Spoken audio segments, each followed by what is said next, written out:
Amados pastores y líderes, bienvenidos a un tema más en esta serie Mentoría.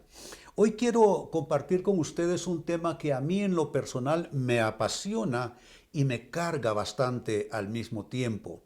Y es este: debemos hacer de CCI un movimiento nacional en cada país donde estamos representados. Lo que estoy diciendo con este tema es que hay países donde tenemos una, dos o unas cuantas iglesias, pero como que no hemos entrado todavía al desafío, a la visión de convertir eso que ya tenemos como representación CCI en un gran movimiento nacional. ¿Es esto posible para realizarse? Definitivamente sí. Se puede hacer de CCI un movimiento en cada país, en Chile, en Costa Rica, en Panamá, en México, en los Estados Unidos, etcétera, etcétera. Y sobre esto quiero hablarles y quiero cargar su corazón también, sinceramente, con este tema. Así es que hoy hablamos de hacer de CCI un movimiento nacional. ¿Y qué se requiere? Algunos de ustedes pensarán, se requiere de una gran infraestructura de trabajo o una gran estructura metodológica o de algún otro tipo. Otros pensarán que quizás se requiere una inversión de dinero muy grande. Pero, ¿saben? Puede ser que se sorprendan la sencillez y, si se quiere, la simpleza, pero no necesariamente falta de profundidad y de fuerza de los elementos que voy a compartir con ustedes. No voy a hablarles de dinero, no voy a hablarles de organización, no voy a hablarles de infraestructuras, etcétera, etcétera. ¿Qué elementos serían los requeridos para conformar un movimiento nacional con las iglesias CCI a partir de lo que ya está pasando en cada país? Los elementos que se requieren, amigos, son básicamente cuatro: acción, pasión, inversión y unión. Todos se parecen y son fáciles entonces de recordar. Acción, pasión, inversión y unión. Lo repito de nuevo para ustedes: acción, pasión, inversión y unión.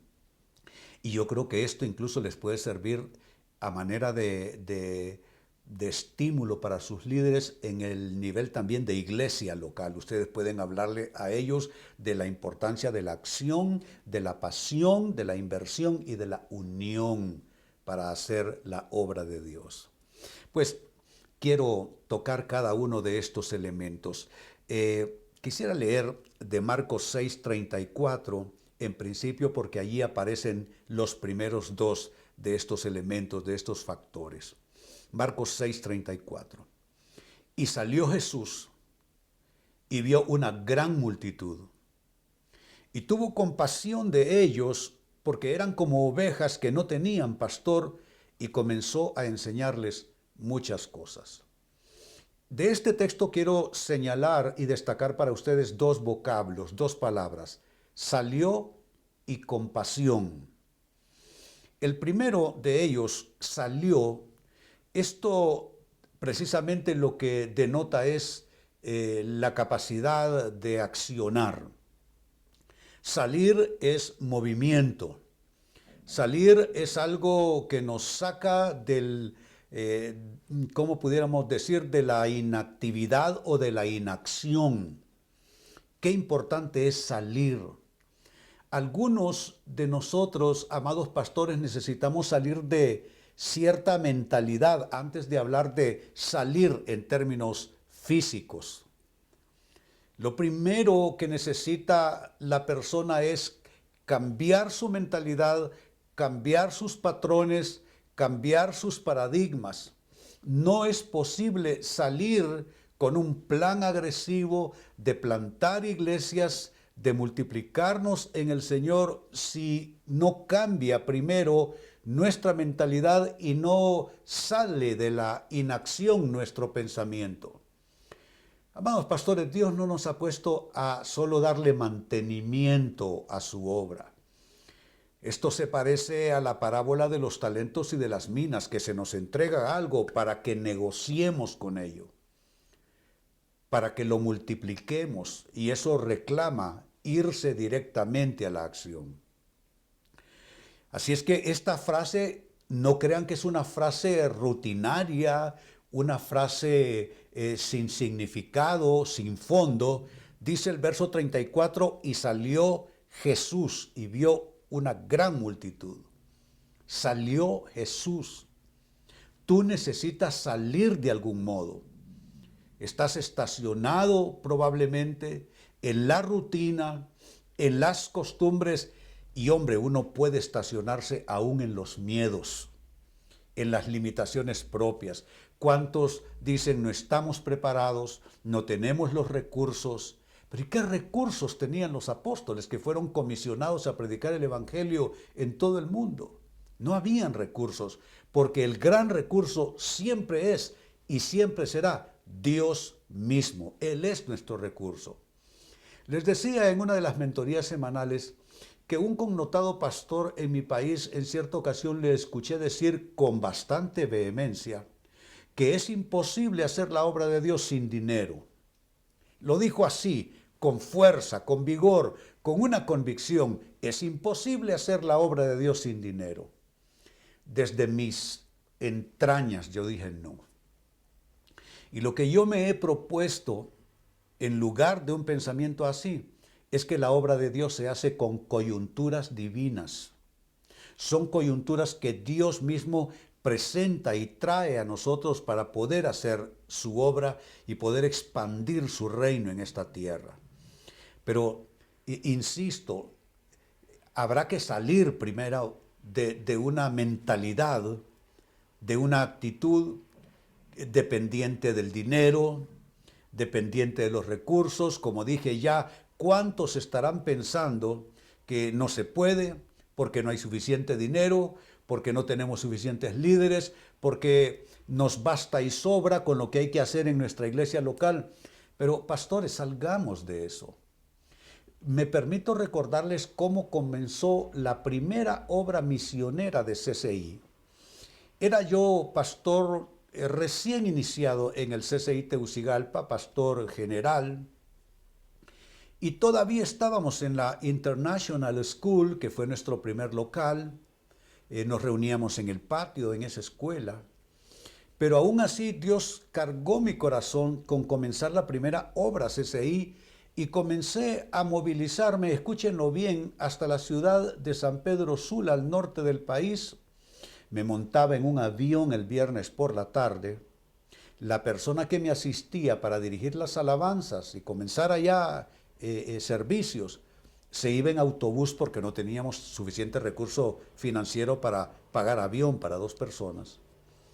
Entonces teníamos servicio el sábado por la noche.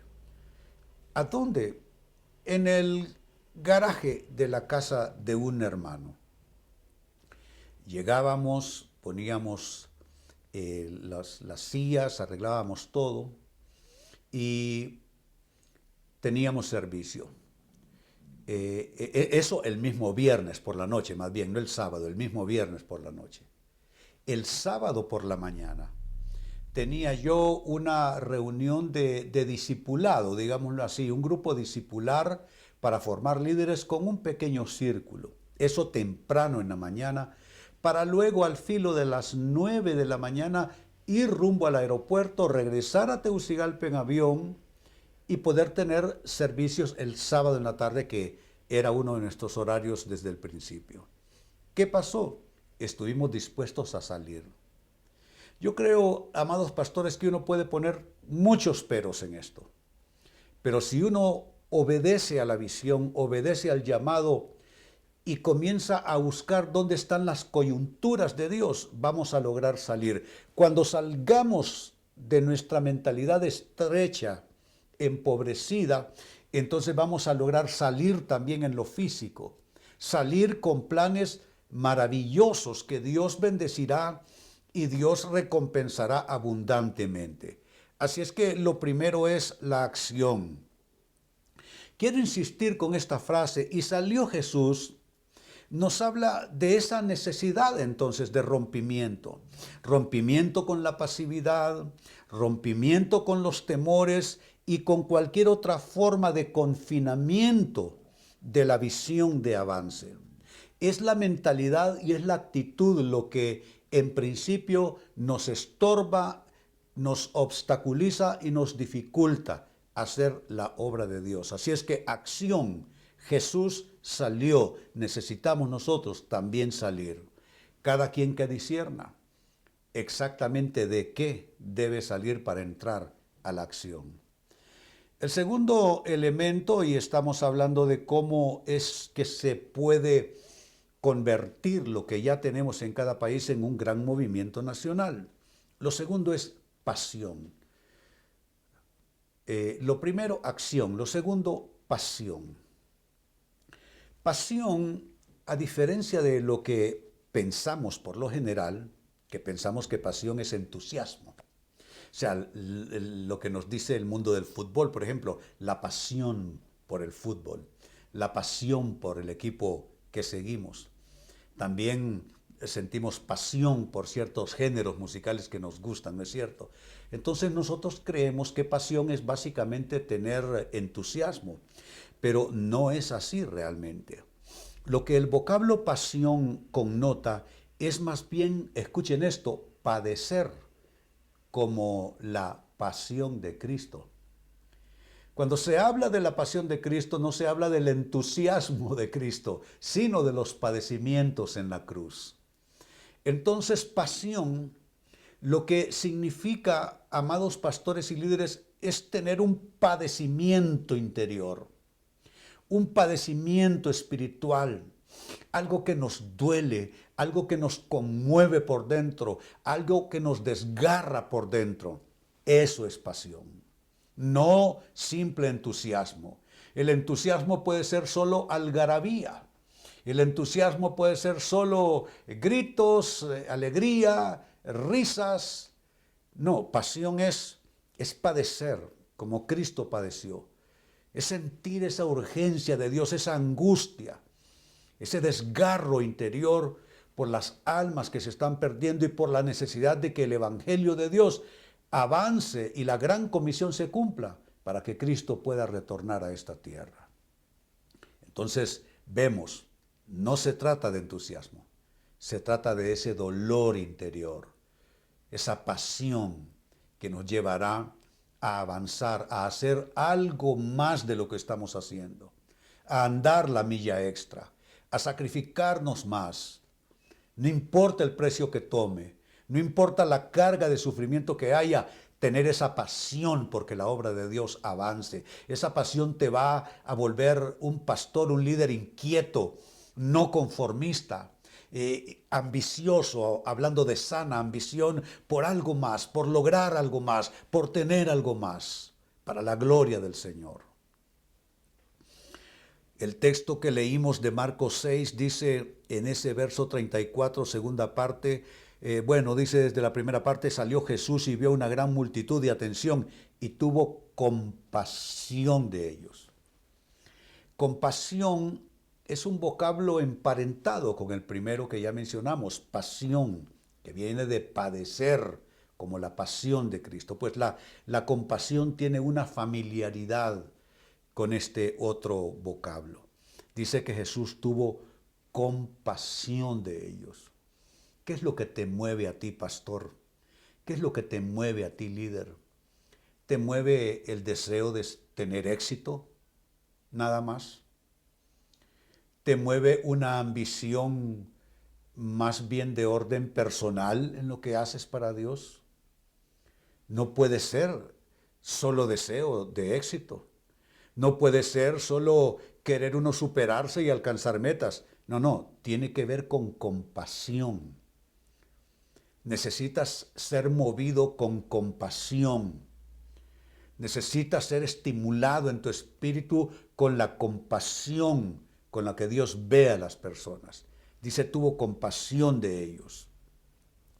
Esto que se traduce en nuestras Biblias como compasión proviene en los originales de un vocablo griego que literalmente, escuchen esto, literalmente se traduce como ser movido en las entrañas, como que se te mueva ahí adentro algo en las entrañas. Eso es compasión. Es una conmoción interior. Y definitivamente eso es así porque en distintos textos de la Biblia, por ejemplo, el pasaje del Hijo Pródigo, dice que el Padre fue movido a misericordia. Fue movido a misericordia. Es literalmente movido desde las entrañas. Es lo que comunica ese vocablo en el texto original. Eso significa entonces ser movido a compasión cuando desde dentro no es algo mental, ni siquiera es algo anímico, emocional, es algo mucho más profundo y puede ser algo mucho más dramático. Moverse desde las entrañas, anhelar desde las entrañas. Entonces eso es ser movido a compasión, eso es sentir o tener piedad. Creo que el exitismo ministerial se apoderó de nosotros en algún punto, me refiero como individuos. Se apoderó ese exitismo y pensamos que eso es lo que queremos. Queremos iglesias nice, queremos iglesias grandes, queremos iglesias con tremenda alabanza, con aire acondicionado, con buenas butacas, con buena iluminación, etcétera, etcétera. No es que eso esté mal, amados hermanos, pero lo que debe movernos no es un exitismo eclesiástico, no es un exitismo ministerial, sino la compasión de Dios, que desde nuestras entrañas nos conmovamos por la obra de Dios y la necesidad de las personas. Un tercer factor que puede llevarnos a convertir las iglesias que ya tenemos en cada país en un gran movimiento nacional, esto tiene que ver con inversión. Lo primero es acción, lo segundo es pasión, lo tercero es inversión. Le escuché al pastor Alberto Solórzano una predicación precisamente con todos estos elementos en nuestra reciente cumbre pastoral en Honduras y citó esta escritura que leo para ustedes. Segunda carta a los Corintios capítulo 12, versículo 15. Dice Pablo, y yo con el mayor placer. Nosotros por lo general asociamos el placer con otras cosas, no con lo que vamos a leer. Placer es tener éxito, placer es que nos vaya bien, placer es tener la admiración de la gente, placer es tener reconocimiento de la gente, placer es que las finanzas de la iglesia estén muy bien, placer es estrenar un nuevo local para la iglesia, un nuevo sistema de audio. Nosotros asociamos el placer con sensaciones casi epidérmicas, sensaciones de piel, sensaciones emocionales. Pero miren lo que estamos comenzando a leer. Inicio de nuevo la lectura del texto. Y yo con el mayor placer, atención, gastaré lo mío. ¿Sientes placer por gastar lo tuyo, pastor, en la obra de Dios? ¿Sientes placer, líder, por gastar lo tuyo en la obra de Dios? ¿O más bien si lo gastas pero con algo de queja en tu corazón? ¿O como si se tratase de pérdida más bien para ti? Pablo está afirmando sentir no solo placer, ya eso sería bastante, no, dice que mayor placer, con el mayor placer, dice, gastaré lo mío. Nosotros hacemos una diferencia, ¿no es cierto?, entre las cosas de la obra y las cosas nuestras, las cosas de la iglesia y las cosas nuestras. Yo no voy a usar este lapicero porque este es mío, no lo voy a llevar a mi oficina en la iglesia, allá que me compren otro, pero este es mío. Este ejemplo simple, pastor, te muestra de que esa frontera que pusimos, ese muro que construimos entre lo nuestro y lo de la obra, de alguna manera Ese muro hay que deshacerlo. No hay nada malo en gastar lo nuestro.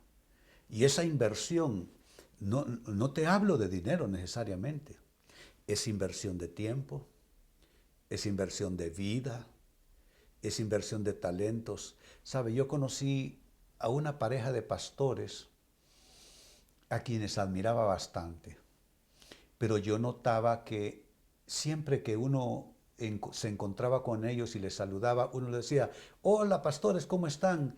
Cansados. Ese era su saludo. Cansado, aquí cansados. Siempre cansados era el calificativo, era la respuesta a un saludo. No decían estoy bendecido, no decían Dios es bueno, no decían no, aquí cansados. ¿Sabe? Esa es una queja en el fondo. Mire lo que está diciendo Pablo, con el mayor placer gastaré lo mío. Gastaré lo mío. Y no termina allí. Añade, y aún yo mismo me gastaré. Pero no termina allí. Aún yo mismo me gastaré, escuchen esto, del todo. Me gastaré del todo. Yo no estoy diciendo que descuidemos nuestra familia. Yo no estoy diciendo que le robemos el tiempo a nuestros hijos y se lo entreguemos a las ovejas, a la iglesia, a la obra de Dios. No te estoy hablando en esos términos. Te estoy hablando de una actitud de inversión. No aspires, pastor y líder, que Dios provea más finanzas en la iglesia, si no hay ese espíritu de inversión total. Mira cómo lo estoy llamando. Espíritu de inversión total, de invertirse totalmente, de hacer lo que dice Pablo, yo, porque no es que lo hagan otros. No es decirle a las ovejas hagan, no es decirle a las ovejas inviertan, no es decirle a las ovejas sacrifíquense, no es decirle a las ovejas trabajen, no es decirle a las ovejas den, es hacerlo nosotros. Mire cómo escribe Pablo, y yo. Él habla en primera persona, no está pensando en nadie más. Yo con el mayor placer gastaré lo mío, y aún yo mismo me gastaré del todo, por amor a vuestras almas. Aunque amándoos más, sea amado menos. Está diciendo que la inversión, humanamente hablando, puede parecer no redituable. Que la gente no te lo agradezca, que la iglesia no te lo agradezca, pero tú lo estás haciendo para Dios. Y mira cómo Pablo con toda naturalidad dice, lo hago por amor a vuestras almas, aunque amándoos más sea amado menos. Tengo este comentario en nota. Si vives protegiendo lo tuyo, tu presupuesto, no hablando solo de finanzas, en todos sentidos, tu presupuesto, mi tiempo, mi vida, mis talentos, si vives protegiendo tu presupuesto y sin pedirte mayor sacrificio eclesial y personal, pastor y líder, no has cruzado esta línea todavía. No has cruzado esa frontera todavía. A veces me encuentro pastores nuestros, entre la gente con la que yo trabajo en el día a día. Yo les digo, deja esa actitud burocrática. Es que como son las 11 de la noche, mejor lo voy a hacer mañana en la mañana.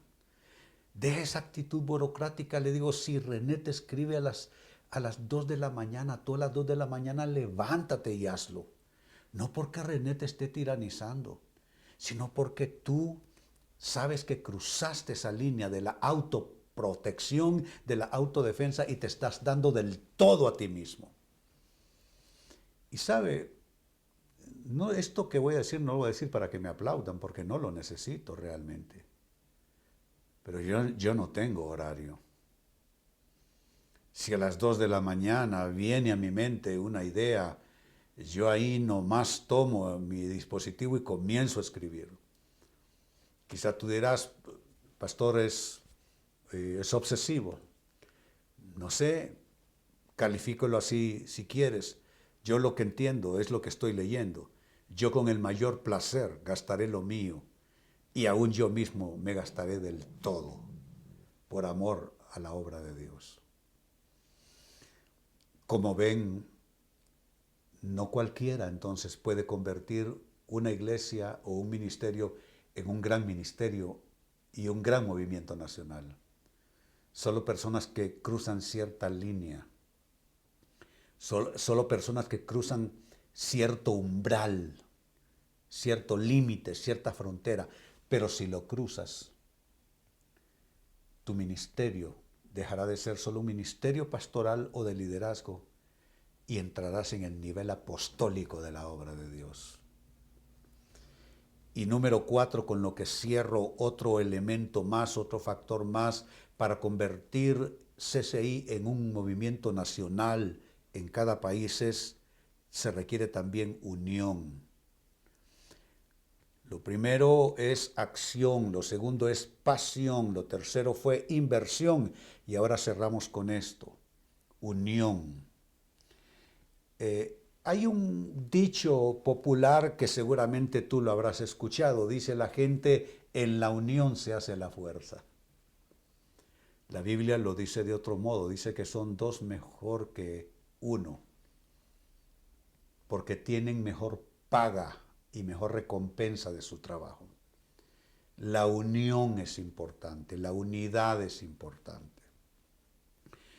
El mismo pastor Solórzano, de quien estoy reiterando esta enseñanza, que fue quien originalmente la compartió, citó también este otro texto, Lucas 5 y verso 18. Y sucedió que unos hombres, mire qué frase más poderosa, parece ser una frase en el camino nada más, pero es una frase poderosa. Y sucedió que unos hombres, ni siquiera se mencionan sus nombres. Yo encuentro en la Biblia que con solo decir que se llamaba Zaqueo, entró en el Salón de la Fama. Hasta los niños saben quién es Zaqueo. No se mencionan sus nombres. ¿Sabe por qué? Sacrificaron su individualidad y se fusionaron en un todo de unidad. ¿Y qué pasó con esos hombres? Hicieron que sucediese algo. Cuando hay verdadera unión espiritual, cosas van a suceder. Leo el texto, sucedió que unos hombres que traían en un lecho a un hombre que estaba paralítico procuraban llevarle adentro y ponerle delante de él. El resultado todos lo conocemos, Jesús sanó a este hombre y esos hombres que unieron talento, unieron esfuerzo, unieron intención, unieron voluntades, subieron encima de la casa, abrieron un boquete en el techo y bajaron al enfermo y lo pusieron justo delante de Jesús. El comentario que tengo en nota para ustedes es el siguiente. En la frase sucedió que unos hombres, como comienza el versículo 18, en la frase sucedió que unos hombres, encontramos cómo el esfuerzo en unidad escribe historia. Ellos escribieron historia. No estaban solo interesados en el éxito personal. Quizá fue una tentación para más de alguno de ellos decir, pero ¿y yo qué gano con esto? Yo no gano nada, el milagro no es mío. Pero ellos sacrificaron cualquier interés personal o individual, se fundieron en una unidad de propósitos y escribieron historia. Insisto, la frase sucedió que unos hombres nos denota cómo el esfuerzo en unidad escribe historias. Nunca olvido las palabras de mi esposa reflexionando juntos sobre yo diría, el notable, el exponencial éxito de CCI a nivel mundial. Me dijo, René, sabes que en gran medida tu éxito se debe a que desde el inicio de la obra, con la primera iglesia que fundaste, estuviste rodeado de gente que te amaba y creía en ti y en tu visión. Y yo dije, ciertamente, solo no habría podido lograrlo. Pero al tener ese milagro de gente que me amara suficiente y que creyera en la visión que Dios me había dado. Esa unión y esa unidad de propósitos nos llevó al éxito total. Entonces, nuestro tema ha sido, amados pastores y líderes, cómo hacer de CCI un movimiento nacional. Y se requiere 4 elementos, que son acción, pasión, inversión y unión. Les animo a compartir esto a nivel de liderazgo en sus países y a no tenerle miedo a comenzar a configurar un plan para plantar iglesias, para establecer iglesias a lo largo y ancho, amados hermanos, de cada uno de sus países y naciones. El Señor les bendiga.